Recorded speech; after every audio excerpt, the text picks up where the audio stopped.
Pembelahan mitosis.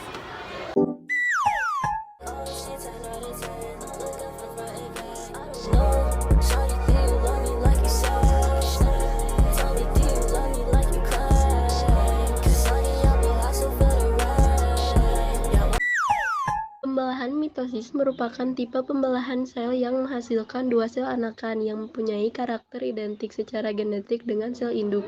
Artinya, kedua sel anakan yang terbentuk mempunyai susunan genetika yang sama dengan induknya, termasuk jumlah kromosom. Jika sel induk memiliki kromosom 2N diploid, maka jumlah kromosom yang dimiliki oleh sel anakan juga 2N diploid. Pembelahan mitosis merupakan proses yang berkesinambungan yang terdiri atas 4 fase pembelahan, yaitu profase, metafase, anafase, dan telofase. Setiap fase pembelahan tersebut memiliki ciri-ciri yang berbeda. Sekarang kita masuk ke tahap awal pembelahan sel, yaitu profase. Pada awal profase, sentrosom mengalami replikasi sehingga menghasilkan 2 sentrosom. Lalu setiap sentrosom akan bergerak menuju kutub-kutub inti sel yang letaknya berlawanan. Di saat yang nyaris bersamaan, mikrotubulus mulai tampak di antara 2 sentrosom.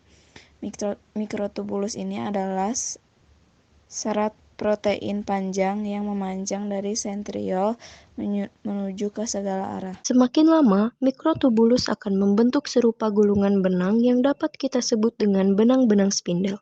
Di tahap ini juga, benang-benang kromatin mulai menebal yang lalu membentuk kromosom.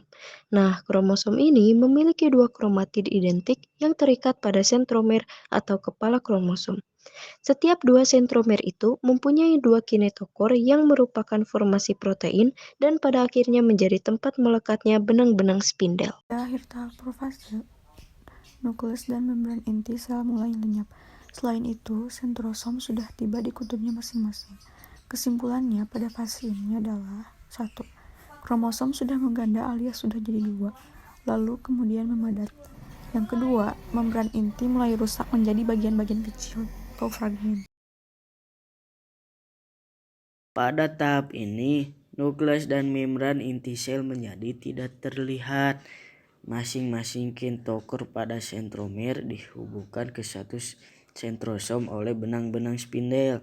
Nah, nanti pasangan kromatik bergerak ke bagian tengah inti sel atau ekuator dan terbentuklah lempeng metafase. Posisi kromosom yang terletak pada bagian tengah inti sel ini memproduksi jumlah kromosom dapat dihitung dengan tepat, dan bentuk kromosom juga bisa diamati jelas.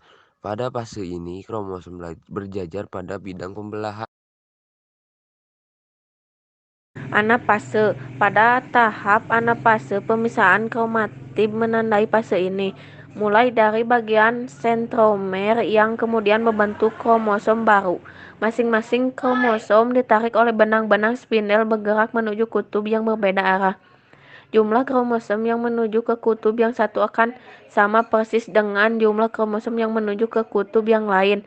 Simpulan dari fase ini adalah 1. Kromosom bergerak menuju kutub yang berlawanan. 2. Pada akhir anafase kedua kutub sel memiliki kromosom yang jumlahnya sama. Telofase. Tahap terakhir yaitu tahap telofase. Pada tahap ini, kita sudah masuk ke tahap akhir dari pembelahan mitosis. Pada tahap ini, kromosom telah tiba di kutubnya masing-masing. Benang-benang spindel mulai lenyap dan membran inti sel juga mulai ada di antara 2 kelompok kromosom yang terpisah.